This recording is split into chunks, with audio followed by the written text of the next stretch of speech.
درانو کتونکو السلام علیکم. زه محمد سلمان همدرد د حق غږ پښتو چینل خبري لنډیز کې ستاسو کوربه اوس تاسو پام را اړوم د مهمو خبرونو لنډیز ته.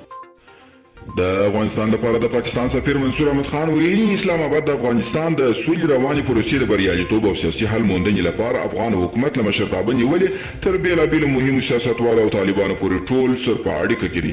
د امریکا دفاع وزارت ویلي چې په افغانستان او عراق کې د خپلو پوځیانو شمېر د کمولو هدف پوره کړی دي. پینټاګون وایي چې په افغانستان کې د خپلو پوځیانو شمېر 2500 ته راټیټ کړ.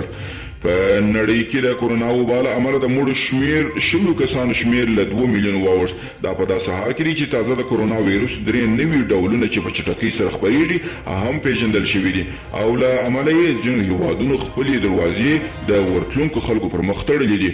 او د ولسمشر اشرف غني د فرمان له مخې د ارګ ویان صدیق صدیقي د کورنیو چارو وزارت د ستراتیژي او پالیسي د مرستیال په توګه ټاکل شوی.